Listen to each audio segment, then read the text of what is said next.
Good evening, everyone. How are you doing? Very good. Welcome to the Library of Congress and to the Coolidge Auditorium. My name is Nicholas Brown Cáceres, and I am the acting chief of the library's music division. We are very pleased that you are all here tonight in the midst of weather and things. To take some time out of your day to enjoy a live performance that is more than just a live performance because it's here. And I'm going to explain why that's so special in a moment, but who is here for the first time in this hall? Awesome. I love welcoming newbies in, so thank you for doing that. One of the things that is very unique about the experience of coming to hear live performing arts at the Library of Congress is that we take out some of the treasures from the collection that are relevant to the work happening on the stage. If you didn't stop by to see what was in the display cases and out on the table, please make sure you do so on the way out. That display has changed just about for every event that we have in here. And it's an opportunity to understand the connection between what we're presenting and why, and how we're preserving that work for the long term in the collections. We're very honored to collaborate with the Washington National Opera again for the third consecutive season on these very special events that highlight a current production of the opera company as well as the library's collections. Here at the library, we strive to collect, preserve, and provide access to America's cultural heritage and also the world's. Collaborations with organizations like the WNO help us tell the stories that are available for discovery here at the library by folks of all ages. We've also had the privilege of doing some displays of our collections at WNO Productions offsite, including for the Porgy and Beth 90th anniversary production, because we have the papers of George and Ira Gershwin, which is pretty awesome. So back to those cases out front. The story of Scott Joplin's Treemonisha is near and dear to us here at the library.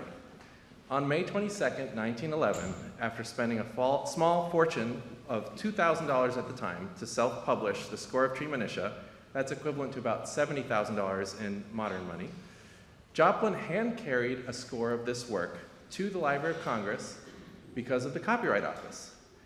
A creator would want to do that in order to ensure that their work is protected and preserved in the library's collections. Joplin was awarded that copyright registration, and his score became a part of the music division's collections, and subsequently American history as one of Joplin's most important works, but also a seminal work in the canon of American opera and works for stage. That score that Scott Joplin carried into the building in 1911 happens to be in one of the cases out in that lobby. We got to share that with the members of the creative team of the production, Francesca Zambello and Denyce Graves and Damien Sneed, about a year ago. And we've shared that score with many other folks who've worked on different productions of Treemonisha, which is really special.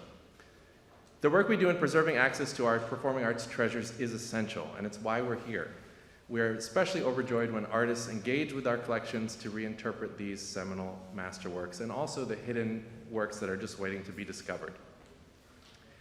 The score also happens to be available online for anyone who would like to experience it from afar, and this event will be hopefully up online within a few weeks. The library is also very connected to Treemonisha because people have been coming for decades to see this score. Some of you may have heard of Gunther Schuller. He was a very important American conductor, composer, French horn player, so I'm totally biased in his favor as a horn player. It was Schuller who orchestrated Treemonisha for the 1975 Houston Grand Opera production that helped revive interest in both the opera and Joplin. Schuller was also the leader of the New England Rag Ensemble and helped expand interest in Joplin and Rag with some very iconic recordings on LP that are a treat to listen to. We are in for a very special evening tonight, and I'm so grateful to the Washington National Opera, Timothy O'Leary, Denyce Graves, Damien Sneed, Dr. Dwandalyn Reece, and Shania for all of their work on making this event possible. Before I invite our next speaker out, just want to show you, this is a facsimile of that copyright registration certificate with Joplin's handwriting on it, which is pretty cool. You can see another version of it out there. So what we do here is literally bring these collections to life, and that's only possible because of you all and your participation as part of our community. So we really appreciate your believing in the work of the library and our partners like the Washington National Opera. Without further ado, please welcome General Director Timothy O'Leary.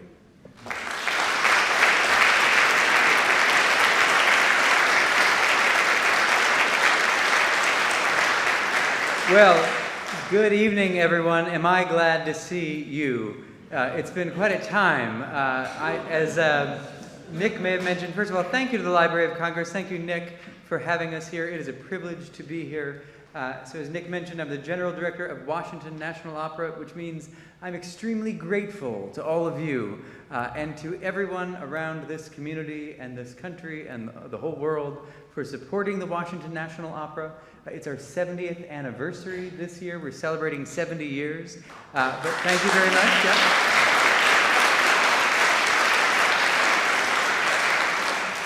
But I'm especially grateful for all the outpouring of support we have been receiving in these past several weeks since we announced that we're going to begin operating independently of and performing outside of the Kennedy Center. So thank you all for supporting us.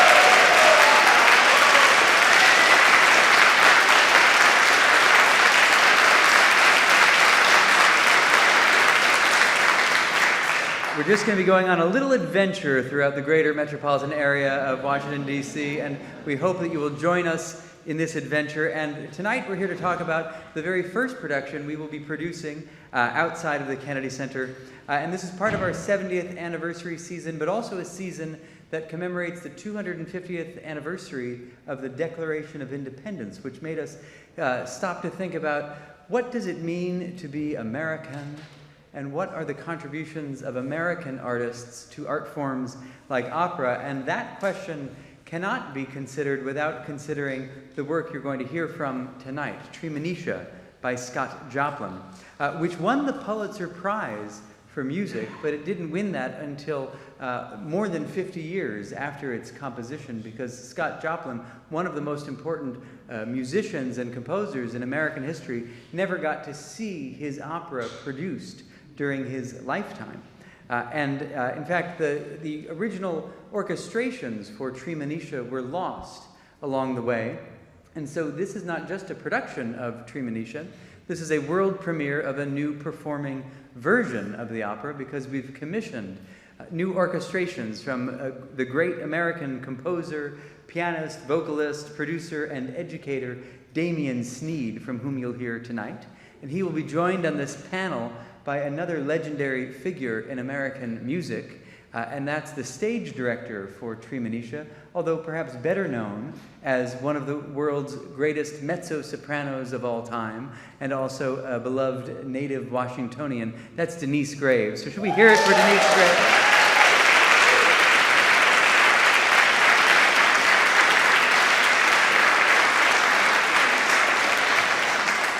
Some of you know that Denyce recently made her farewell performance on the stage at the Metropolitan Opera, and it just so happened that we had her lined up to direct a production here in D.C. immediately thereafter. Denyce and Damien will be joined in a panel tonight by the Associate Director for the Humanities from the Smithsonian's National Museum of African American History and Culture. That's Dwandalyn Reece. But before we hear from those extraordinary people, we're going to hear some music of Scott Joplin and Damien Sneed. Damien will accompany at the piano, and we'll hear from two of the singers from the production who are both members of Washington National Opera's Cafritz Young Artist Program. That means that these are two of the greatest young American singers alive today. We'll have tenor Hakeem Henderson and the soprano who sings the title role in Treemonisha, Viviana Goodwin. So would you welcome them all to the stage, please?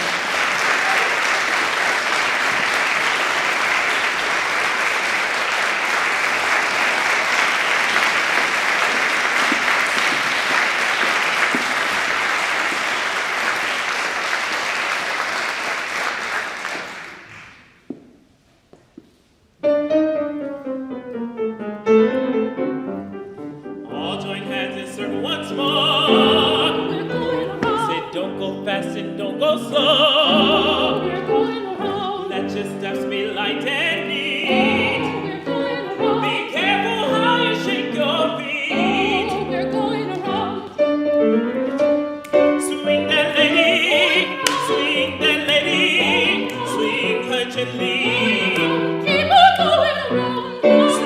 are smiling,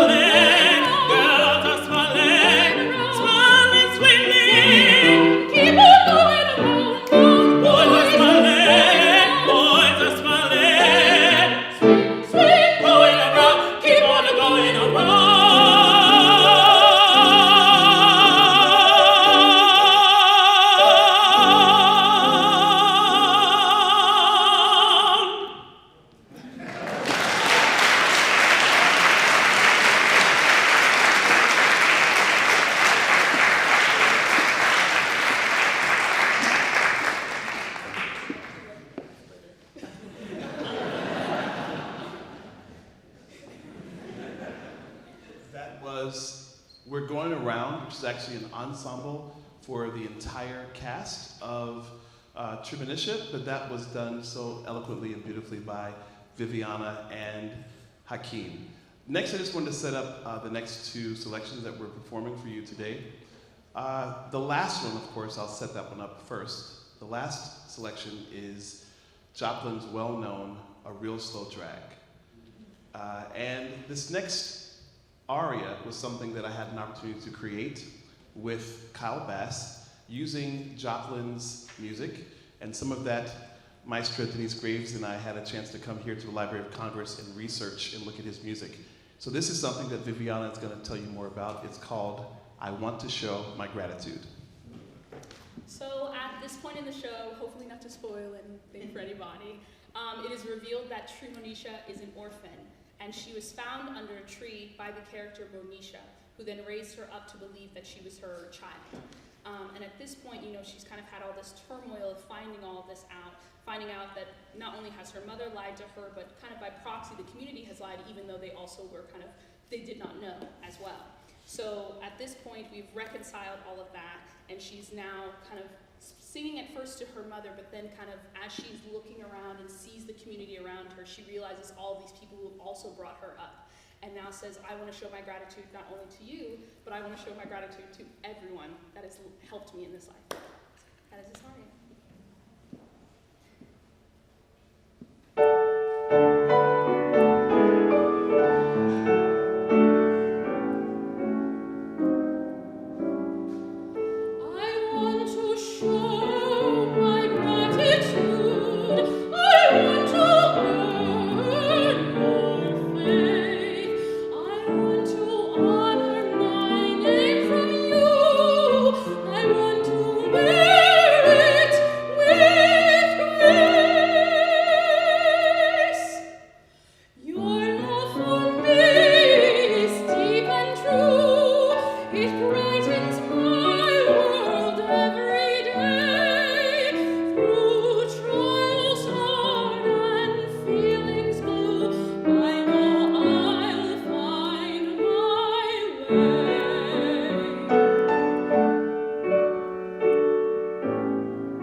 To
Wasn't that wonderful?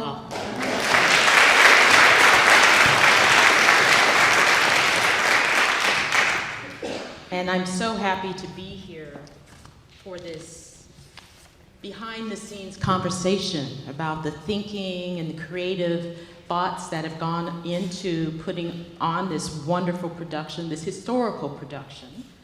And my guests need no introduction. We have Damien Sneed and Ms. Denyce Graves.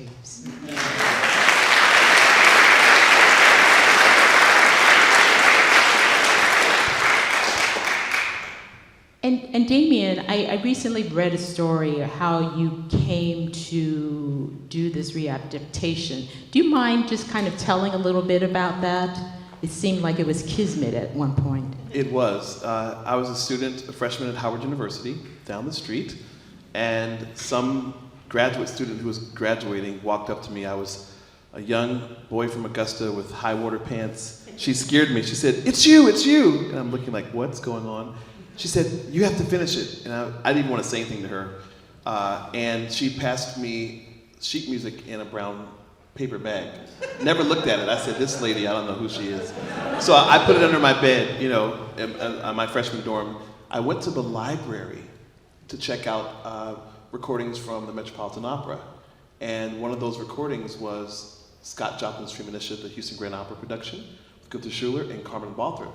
I ran across the football field from Drew Hall, freshman dorm, and I said, "Miss Balthrop, you didn't tell me you were famous." She said, "Why are you disturbing my lesson? And I don't have to tell you about me." And I said, "But you're on this video." She said, "Yes, I sang Treemonisha." So we developed a very close relationship. When I moved out of the freshman dorm that summer to go to the Towers, the honors dorm, I said, "Let me see what's under my bed," you know, throwing away things. And it was Treemonisha. And I don't know who that young lady was. I've been trying to find her. I've been talking with faculty and students. And I don't know why she selected me for it. And I've tried to do this opera 4 times. And I actually wanted Miss Graves to play the role of Monisha. I didn't even know her at that time. And it was one day I was in New York City before my godmother, Jessie Norman, passed. She cooked a Southern meal for me, chicken and greens and stuff like that.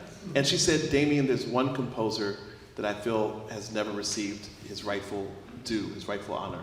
I said, "Who is that?" She said, "It's Scott Joplin." I told her my story. She said, she breathed in and she said, "You have to complete that. Promise me that you will honor Joplin. Promise me that you will make sure that Treemonisha is done correctly." And here we are, and it is kismet. It's divine to be sitting here with Denyce Graves and you here in the Library of Congress, and that's how it got started. Wonderful story.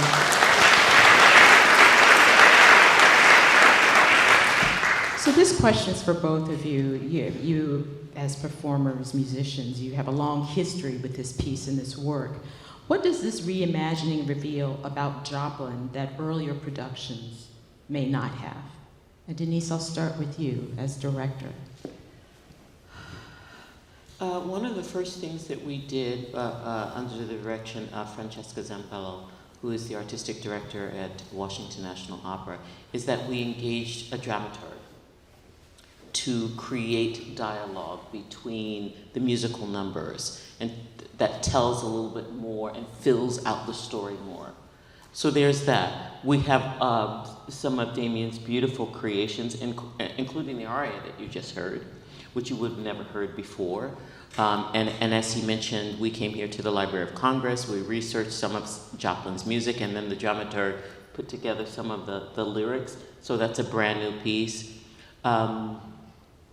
I think one of the things that I'm doing in the staging is really introducing more of what life may have been like during the Reconstruction era, and what that looked like, or post-Reconstruction era, and what that looked like in Texarkana in 1884, what their lives could have been like. Because I guess one of the things that whenever I've seen Treemonisha, and I don't have a big experience with it as you have, I knew Carmen Balthrop, and I came to the Kennedy Center years ago to hear a concert, and she sang Real Slow Drag. But in looking historically at what was going on in the world at that time, I often felt somehow that it was a bit, it sounds a little arrogant, that it was a bit incomplete, that it needed to tell a fuller story of what their lives were like, that we see sort of a snapshot of this particular abandoned plantation at that time, but everybody seemed so happy all the time. And I just remember thinking, gee, I mean, this was 1884. It couldn't have been the entire time that everybody was so happy. Life was hard and work was grueling, and the country was where it was at that time. And so one of the things that was really intentional for me is to pull in some of those historical pieces that perhaps we have not seen before. Part of the context. The context of what life was like. Damien, do you want to answer that question? Or I might add a tag to that. In reimagining, particularly thinking about the music and the orchestrations, what felt sacred and what felt open to interpretation? That's a very good question. With this particular iteration of Treemonisha, I had to deal with that a lot because as a composer, I never want anyone to change my intentionality, my intent. And that's one thing that we discussed a lot, is making sure we were trying to stay true to Joplin, because it was written in a time where ragtime was, the music of the time that it was released. But I did study that Joplin wanted to be considered a serious musician. And I know what that's like. I know what it's like to be a multi-hyphenate and multi-genres, and people may think you should stay in a box.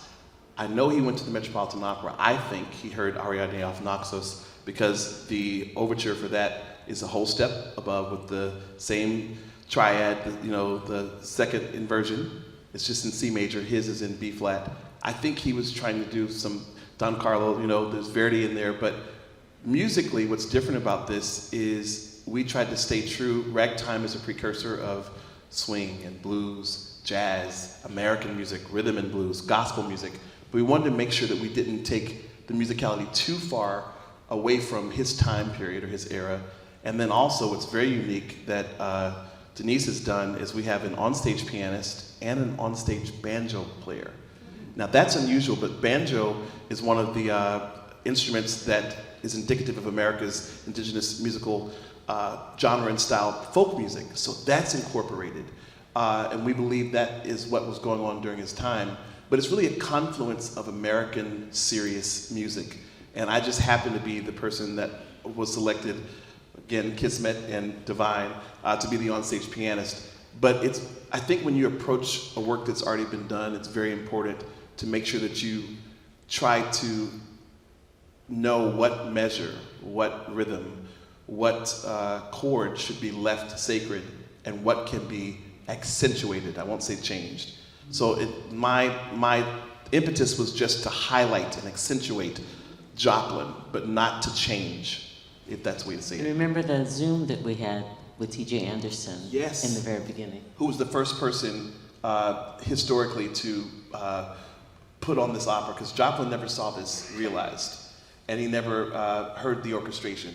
So of course there are different instruments in the orchestra, that may not have been there before, and you may not have imagined too much percussion. That's why I intentionally leave out percussion in certain parts, which may make it sound bare, but I want to make sure that we're trying to stay true to the historicity of the composition, the work. Tell us, first, you want to tell our audience who may not know T.J. Anderson, but I'd love to be a fly on the wall about that conversation, someone who had worked on it decades before, and what you were trying to bring into it now. What are some highlights?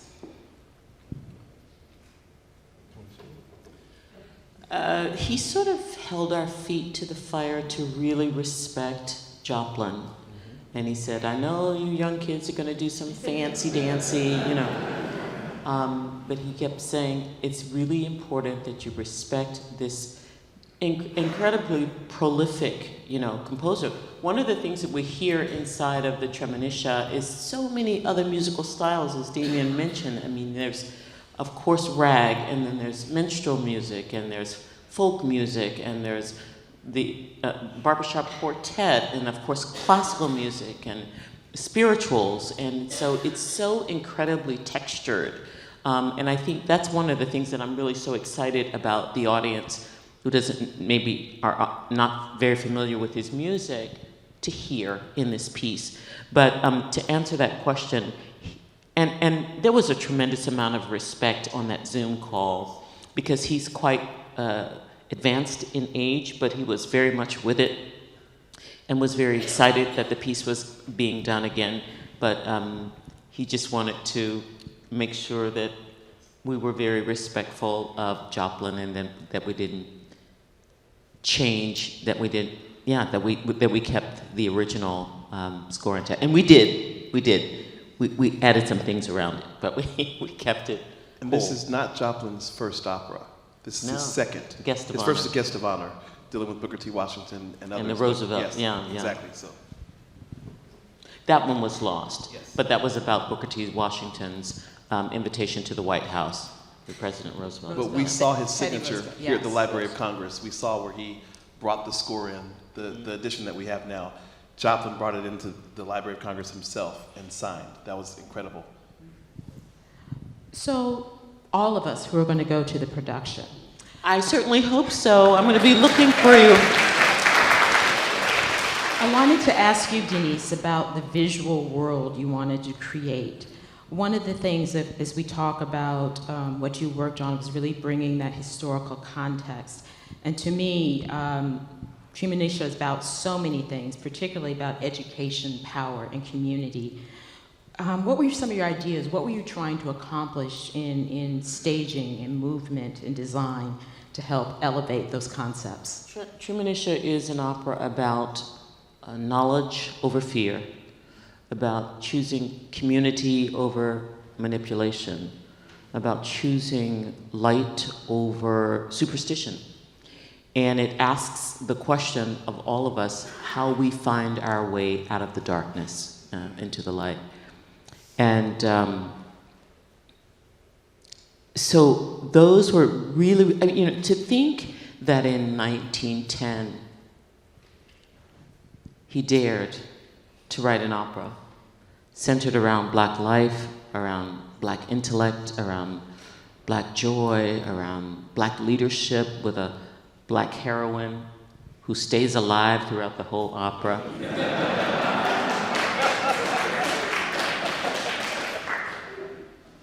Showed incredible vision and his hope for the world and for this country and where we could go. And so for me, you know, bringing those pieces out were really, really important. And I think we're doing that. We're still very much in the thick of it, and we're working every day. And one of the things that's been so great about being a director is that each one of the actors, Viviana and Hakeem, they come to the table with so much already that they offer. And sometimes Viviana said a few things today. I was like, oh, that's a great idea. Let's do that. Let's incorporate that. But in terms of the look of the show, when I spoke with the whole creative team and we were trying to dream up what we wanted this to look like and the richness and the textures and the colors and also looking forward to the future, which is what Scott Joplin was doing.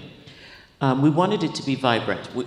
We didn't want it to be dusty and old and antiquated and sad. We wanted to really lean into where this opera is going and the joyfulness of it and the beauty of it. And so I feel like I don't want to tell you guys too much about it, but it's inspired by the artist Kehinde Wiley, and so that will be very apparent when you arrive because it's incredibly rich, textured with lots of vibrant colors. And the same can be said for the costumes as well. And I think that you'll be able to tell the characters, you know, the conjurer group from Treemonisha, who is very, very, very different looking because at 7 years old, her mother sent her off to be educated, and she comes back 18 years old and a very, very different and changed woman and very different from the environment that she grew up in. So I think you will see a lot of those elements there. We are really, really Viviana said to me one of the first days of rehearsal, I really want her to be seen often with a book, because education was so paramount, and that's really sort of the heart and the theme of the story, is about this young woman leading her community through empowerment, enlightenment, and prosperity through the power of education. So yay, Viviana. Hey, Viviana. And for a vibrant, colorful production, that's what we're going to see. So we can anticipate that. You can anticipate that. It's very, very textured, very rich, and we're excited. And now we're in a beautiful space that we toured the other day, that we had I guess you all know we're going to be now at Lisner Auditorium, and those performances are March 7th, which is my birthday. March 8th, March 7th at 7 p.m., March 8th is a matinee, and at 2 p.m. and March 15th. One of the subtexts of this production and in both of your work is the past and the present. Looking at Treemonisha, bringing in young singers and bringing in a 21st century audience to a story that happened over 100 years ago. So Damien, I'll start with you. How did you shape the orchestration and vocal writing to speak to 21st century singers and audiences? Particularly with the vocal writing, there were some things that were changed. We don't have a chorus in this production. That is very different. Instead, every character is an important main character. They all support each other, and they're all singing together, the community. So some of the voicings I changed intentionally, just to show the oral, the oral palette, A-U-R-A-L, that people are accustomed to in music, to make sure that things were sweet and that they were effective, so that psychologically and emotionally they could immediately feel what the words were saying, even though it's English. The same thing was done in the orchestration. I wanted to not make it like a film score. I would love to, like the golden era of film scoring or Disney, things that we are very accustomed to, even with AI and with technological innovation, but I wanted to make sure that it was very difficult to make sure the orchestration was only accentuating, it's like a good chef, a good cook doesn't put too much seasoning, the right things that will bring out the flavor in the preparation. And I'm a purist when it comes to the voice. I wanted the voices to thrive and soar, and you all heard today Viviana's voice and Hakeem's voice. I mean, they're so stunning, but the entire cast, I wanted the orchestration to allow the vocals to soar and the vocals to tell the story, and not so it's overly produced. And musically. that is an important piece, because oftentimes, well, if we look at a great titan like Wagner, who weaved the voices in to be part of the orchestral fabric, I too am very much focused in and centered around the voice, and so I always want the voice to be prominent, but I think that there's a real opportunity here in the orchestrations for you to hear the orchestrations, hear all of the different colors and the textures, and for the voices to be dominant and not overpowered by the sound. Yes. I wanted to ask the kind of conversations you two had, particularly about pacing and dramatic tension. Where were there intersections, maybe differences or collaborative approaches? I'd love to speak to that first. Okay. This is my 5th commissioned opera, so I'm learning a little bit. I'm not a novice, but I'm not an expert. But I've learned that it's important to stay in your lane. As composer, this amazing polyglot, she does everything well. She allows me to offer my opinion and to give advice at a time when I should not. Most of the time in an opera, the composer and librettist do their work, and that's it. The line is drawn in the sand. But what's so interesting that I've been able to watch with the way that she works, if you've ever seen the movie Ghost, I think it was Patrick Swayze, Whoopi Goldberg, there's the antic of clay and how even in our lives sometimes we're like clay and then it's smashed. She will completely create the most brilliant, magnificent idea, and without anyone else, she'll say, I don't want to do this, I want to do something different. And I love that creativity. I love stepping back to watch this brilliance, because every time at each turn, like a diamond, you know, where there's so many facets, clarity cut, all that stuff, it's like it brings out something else. And so I enjoy watching her collaborate with all of the creative team, and sometimes even the singers, and then she creates something completely different. And that's a conversation that we're constantly having. And she would ask me questions, what do you think about this? And I said, well, I'm gonna support whatever you say, but she'll ask the question, and of course, there's another 15 processes afterwards that she has in mind. But it's so amazing because we're still creating. Even today, some things have changed. And I can't wait for you all to see it, because what she's doing on the stage is really opera. It's larger than life, it's dance. The little nuances of theater, that acting, the presentation, everything that she's placing in it is like a perfectly well presented, beautiful portrait. That's all. We belong to the Mutual Admiration Society. Both of them. One of the great advantages for us in having it, while it is an ensemble piece, every character is identified with a name, and that's very, very different from when, you know, there's a large chorus where sometimes, you know, they're the principal artists and then there's the chorus, right? And they operate as a unit. And while I'm very young in this role, this is my 6th production only, so, but I've done lots of other productions on the other side of the proscenium arch. Being able to follow the track of every single actor and what happens the moment they step out on the stage is such an interesting process. You know, I really enjoy that. But I also wanted to say that one of the great things about Damien is that opera is a real collaborative work. It is that. There are a lot of voices, a lot of opinions, a lot of ideas in the room, and you have to learn to, you know, transitioning from a singer to doing stage directing has been interesting because, you know, as a singer, you used to just sort of concentrating on your part, and there's a lot to concentrate on with just your part. But as a director, you've got to look at everybody's single part and what are the dancers doing, which we have, and what are the supers doing, you know, what are the, every character is doing, what's happening in the voicing of the orchestra, and creating an art that's cohesive and pulls it all together. But one of the great things that's, for me, been wonderful about working with Damien is that, you know, I said to him, I don't want to have to wait until we get on the engagement to try to create this from scratch. I really want to create a little workshop for myself so that I can have some idea of what it is that I'd like to do when I get there. And so he was so kind.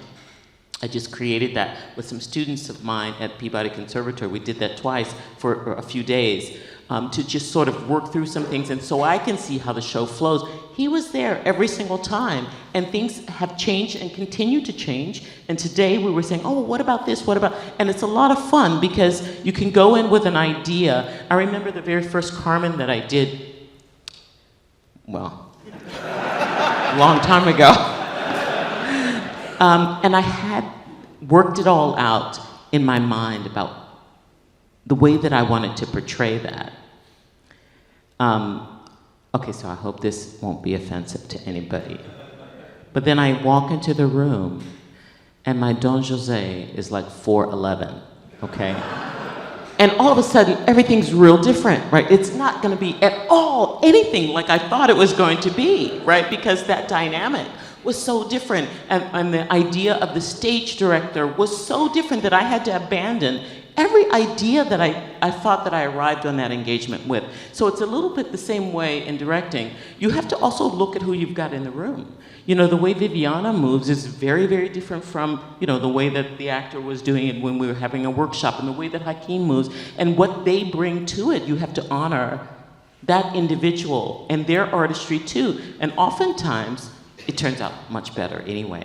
So working together in that very collaborative way has been a real joyful experience, because you don't know, you go in with an idea and you emerge with something very, very different from what you originally thought you were going to do. So beholding and watching that process for me has been so much fun.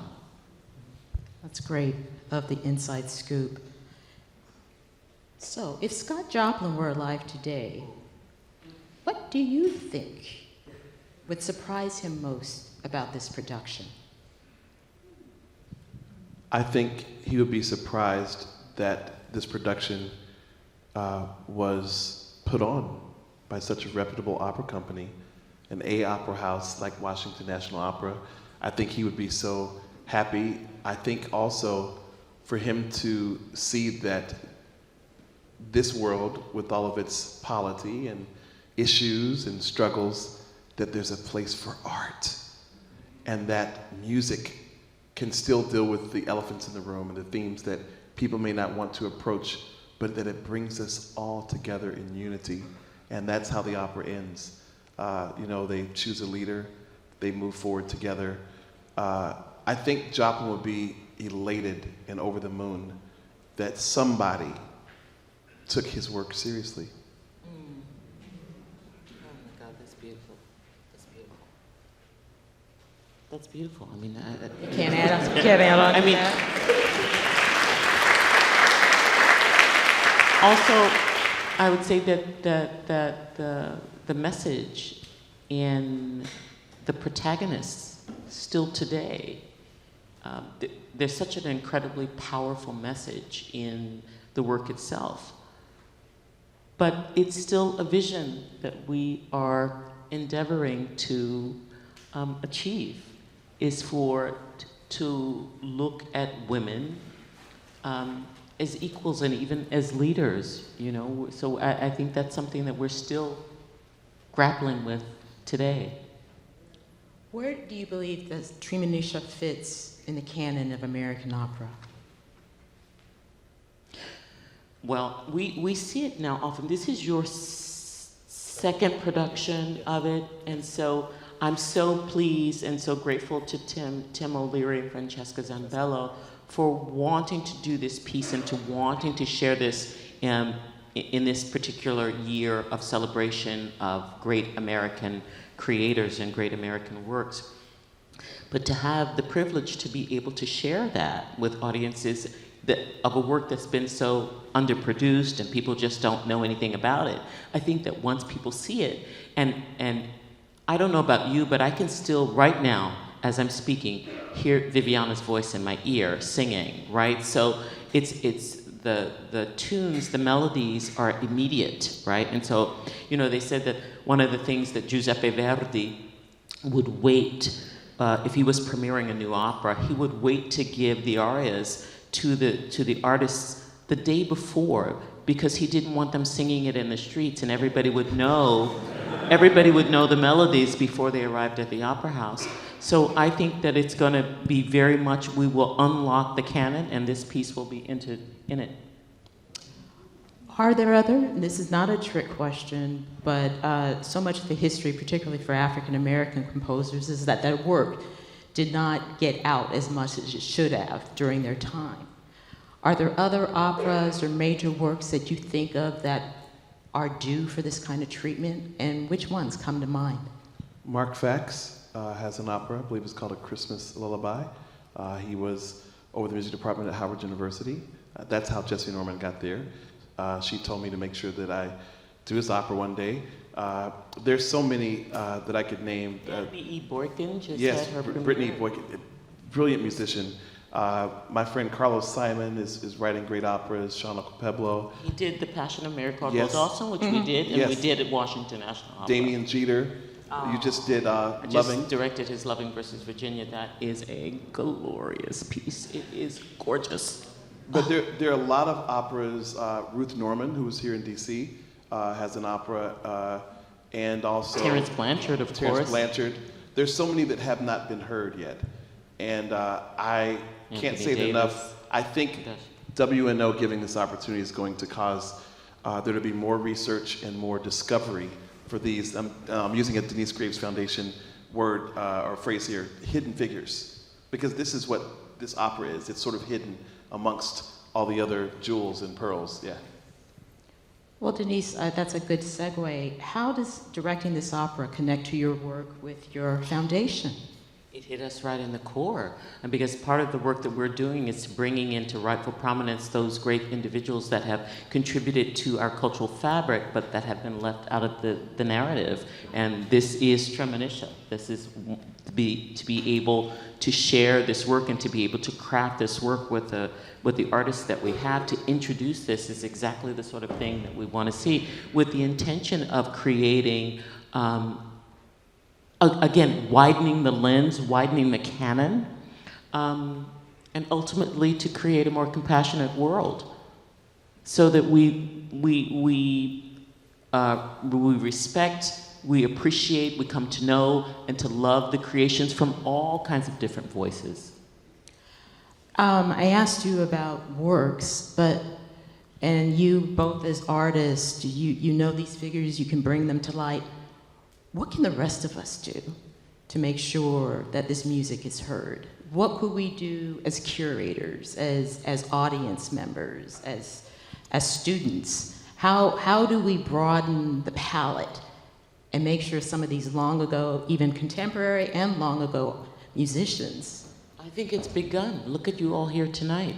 Who came out tonight on a very, very cold, snowy night, who cared enough and were curious enough to learn about this work. So I think that there is a hunger out there and a curiosity of discovery. We know, as we say, the ABCs in opera, Aida, Bohème, and Carmen, they're not going to go anywhere, right? We love those wonderful works, but one of the things that we saw, certainly during the pandemic, after the Metropolitan Opera had to close its doors for the first time in its history, and they opened up with Terence Blanchard's Fire Shut Up in My Bones, you couldn't get a seat. Now, maybe it was because there are a lot of factors of why you can say that was the case. But one of the things that I think that the leadership recognized at the Metropolitan Opera, and they certainly articulated, was that there was a real hunger for new voices. And they have honored that, as has Washington Opera honored that, because,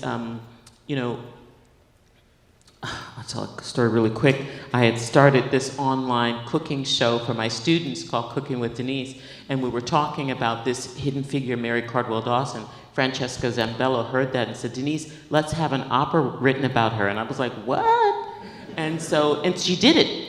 And we did it. And we also brought it here to the Washington National Opera at the Kennedy Center in 2023.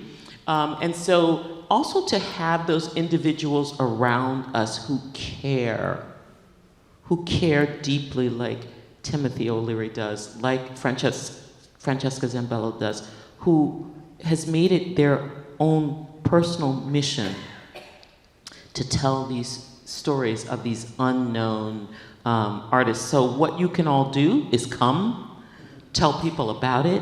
You can come a couple of times, actually. You've got 3 opportunities to come. To support the work that's being done, because we are out there telling those stories, but nothing, people can answer and respond by their philanthropy, whether that's, buying tickets, coming to the opera, bringing families, telling people about it. That's the kind of work that catches on, that lets people know, that lets people know about the works that are being done. And so it starts now. It has already started now by your being here. So that's one of the things And as a composer, creative, and I sort of feel sometimes that maybe I'm finishing this work because this is what Joplin felt. And so many of my friends that I mentioned, we feel this. We can't do this without you. We can't be up here without you. We can do all this preparation. We can be commissioned, and if you all aren't there, spread the word, whether it's social media, if it's getting on the telephone, making your own flyer or poster, gathering friends together, listen to the music. There are things you can watch online, but that's what's important. We need you.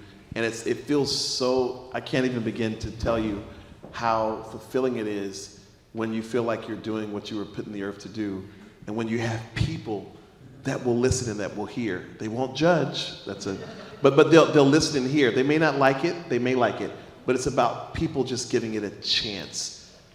We need you. I'm going to close with this question, and then we've got a couple of questions submitted by the audience.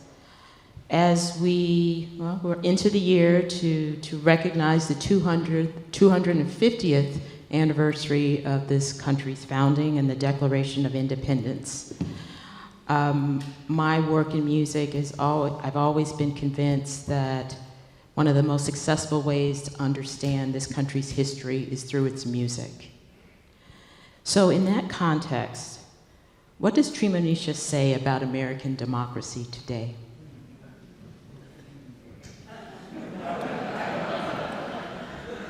I was going to bring up that word. It causes us to look at this nation in its history, not at the beginning, but in a time where we are definitely finding ourselves now. Reconstruction. We have to be reconstructed in our thinking, our ideologies, the way we bring on tradition, the way we mishandle. Treemonisha was set after the abolishment of slavery, where people were trying to find their new normal. They were trying to figure out, what does the future hold? Not forgetting the past, but moving forward with the past in mind. And there's so much happening, whether people have television or whether they read the newspaper or they get alerts on their phone. We all can feel, I was telling my friend that rode with me here, you can sort of feel in the city, DC, it felt different to me many times, but you can sort of feel the upheaval and the unrest. But I believe we're going to settle. And the vision in Treemonisha that Joplin wrote in his libretto is that the antagonist, the protagonist, the good, the bad, the evil, the ugly, the nasty, the good, the not so good, it all will work together. Because eventually, I believe wrong is never right, and what's right will forever be. And I think this is where we are now. It's a time where we have to be aware and very awake and not anesthetized by everything going on as if we're under anesthesia, but be aware and make conscious decisions in this country through our democratic constitutional rights to make choices that will secure the future for the first, second, third, fourth, fifth, sixth, seventh, eighth generation after us, and even be open to changing some of those viewpoints. It's a very picky subject. I'd never talk about politics. I get mad when journalists ask me about politics on interviews, but I understand my role as a creative is to give voice to those who don't have a voice. And I've been gifted and talented and given these gifts so that I can deal with things that need to be dealt with. And I may never be recognized while I'm alive. It may be 300 years after I'm gone. But I do realize that involving myself in art, in the arts, allows me to express love, joy, and unity, and togetherness, even when people won't understand it. Maybe someone will be sitting on this stage years after I'm gone and talking about Damien Sneed's works, but I think Treemonisha offers a hope. It offers the audacity of hope, as Martin Luther King Jr. would say. It gives us a chance to figure out where we're going to go from here. I think we're in another Reconstruction era now. I think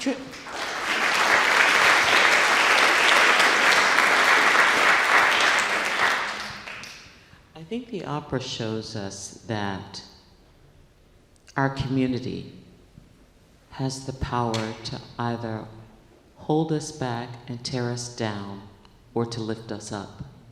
And that's what we see the community of Treemonisha do in the end, is that they lift each other up. And every day we have that choice, a conscious choice, no matter how difficult it is, and it can be difficult because there are rascals out there for sure.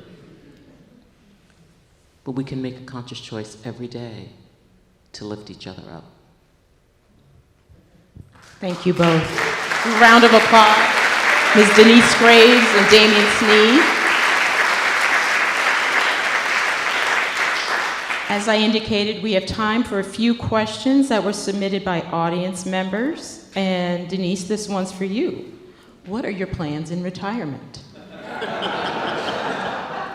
Around my house, we say retirement. I'm working a lot now. Just to tell you, before the retirement came, I'd been working for, more than 40 years on the stage as a soloist, teaching at the Peabody Conservatory, at the Juilliard School, stage directing, running a foundation. I'm a wife, a mother, and a grandmother, and so my cup runneth over. And so what was important to me at this stage of the game, while I am young, healthy, is to sort of clear the deck and ask myself what's really important to me and how I want to use my life force. What's important? And so one of the things that are important to me are to be able to tell these stories of some of these great contributors to our American history that we don't know about, because I think it can bring about an understanding and a unity amongst people. So that's one of the things that I'm interested in. So I'm busy. Right after Treemonisha, immediately after Treemonisha, I staged The Medium by Giancarlo Minotti, and after that, I do a Carmen, and then after that, my foundation is launching a new program, and so it's not a retirement, and it's a pivot. It's a pivot. It's an opening up and a redirection of energy. Okay. Damien, I think this is directed towards you. I saw the premiere of this version of Treemonisha at the Opera Theater of St. Louis and enjoyed it very much. Sometimes a composer makes changes to the score after initial run. Has the composer of the prologue done so? And if so, what was the motivation? Great question. I've been very fortunate to have mentors, and one of them is Wynton Marsalis, and I remember conducting his Abyssinian Mass tour. I remember reading and hearing stories about, Mozart and Verdi giving the arias out the night before. We did a 23-city tour. Every night, Wynton changed the music. And we had new music that I had to conduct and singers had to sing. And it was very interesting, and I know artists sometimes go back and repaint. They want to do it again until it's right. And maybe for 30%, they like the first iteration. Maybe 10% like the second. I think this is me having a chance to relax, un suspiro, to take a sigh, and to be able to say, now I'm in a space, in a place where I can look at my art and what I've created again and reapproach it. And that's exactly what this is. This doesn't have that prologue. This is dealing simply with Joplin's opera, the prologue and epilogue from the OTSL version, which I love that version as well. But as I mature, it's something I learned in school for film scoring. You can create 10 hours of music, and the director for the film may say, nope, trash it all, give me something else, or maybe only use 30 seconds. As I mature, I'm starting to be okay with what I've created not having appeal to the masses at that time, because I no longer create for applause. I no longer create for a certain sign that people like it or don't. I create because that is my being, that's my isnness, that's a word I like to say. It's who I am, I'm supposed to create. So that's why I told Maestra, as I call her, I said, whatever you want to cut it. And she's even allowed me the past week to create some new music. But that's something I had to do to mature as an artist and a creative, to let things go. Not that they're dying or they're being put on a shelf, but to be free to just fly and soar and continue to create. And so this is just another creation for me in my lifetime of Treemonisha, and it is something that reflects my maturity now. It reflects who I am, what I've learned, and it's a very different interaction, again, like cooking. Depending on what you cook in, whether it's milk or water or oil, whether it's avocado oil or olive oil, it gives a different taste if you have the palate to be able to know the difference in the taste. So this is something that's very different. And I think it's very different because of the time that we're in and what has happened since 2023 and 2025. For me, I've lost 58 relatives in September of 2020, no one from COVID. The older I get, I am more expressive. I don't mind crying in front of people because I have to bare my soul and testify through the music. So I'm excited. I think that this is something very different. But yeah, so that's a great question. But I may do this again a third time. It doesn't mean that either production is better or the iteration is better. But I think looking back in history, a lot of great creatives, whether it's whether artist or a writer, a poet, sculpting, whatever it is, sometimes they reapproach things. They come to it again. It's just like a great relationship. Sometimes it's better when you go back the second time. I want to, but I think you're a genius. And I mean that.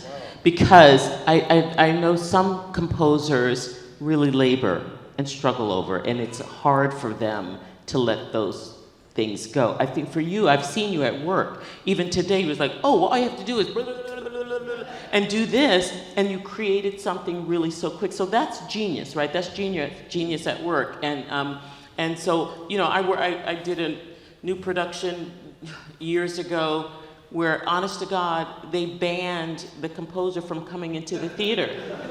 Because every time he was there, you know, he wanted to do this, he wanted to do that, and we were like, we've got to put this show on, you can't keep, you know. But I think that for you, it seems to me, from the outside looking in, that it comes very easily, and you are able to connect with whatever that creative, and you're able to, so some labor over it much more, and it may be difficult for them to sort of let it go. I don't know. Let me ask a tag question, will be a good segue into the next one. When you talked about Damien, you talked about maturity, opening your eyes in that direction. Is there any advice that you could give to a younger musician who's starting a career from that experience, or is it something that each individual person has to go through on his or her own? I'm positioned right in front of two of my most brilliant students from Howard University. They're right there, so it's funny I'm sitting here. But I'll say this to everyone, if you're 9, 19, even 90, whatever you're supposed to do, it will happen. I don't care how many doors close in your face. I don't care how many no's you get. Everybody's timing is not the same. Some people, their gestation period is longer than 4 years of college, 2 years of graduate school, a couple young artist programs. Some people, you may be 70 when they realize that you have a great libretto or you have something to offer. And I'm sort of okay with that. I wasn't always, because I was reared under such great people like Jesse Norman, Aretha Franklin, Wynton Marsalis, all these larger-than-life figures that were before me, and I wanted to be great, not understanding that their time period was very different than what I would encounter. And I'm learning now, even working with young artists, some people don't blossom until much later than the others. It doesn't mean they're bad, doesn't mean you throw away the seed, but I'm just learning, and this is to everyone, especially to my students, do what it is you feel and know that you're supposed to do, even if you're, like I said, 110, even if you have impediments or things that people say you never will. Listen, I was adopted, I had a speech impediment, I was mute for several years, then I stuttered. Even speaking now, people say, oh, you speak well. They don't know how I have to see onomatopoeia in front of me just to speak and slow my brain down. There's so many things that are polished in my presentation that seems natural, but people never know what people are dealing with and what they have to deal with in a creative space and leave. So I just say, whoever you are, doesn't have to be in the arts, be what you know you're supposed to be, and eventually, and it may not happen while you're alive, but eventually, it will speak. It will speak, and you will have an opportunity. If it's not 30,000 people and awards that are plastic and dipped in gold, colors, somebody will appreciate it. No, really. And the biggest thing for me, and I'll say this, when I perform performances, especially when it's something that I've created, like a composition, it's always the one person. I love to stay out and talk to people. That's dangerous sometimes. One person may come to me and say, that changed my life. Just one, and I don't need millions, I just need one. And that one will keep me going for 10, 20 years, and I get a lot of ones, but it's difficult doing what we do. It's difficult doing it well, and being consistent requires a lot of grace, requires a lot of strong resistance and stamina. But when one person genuinely appreciates it, it's worth it all. So just keep going, just be you, it'll happen.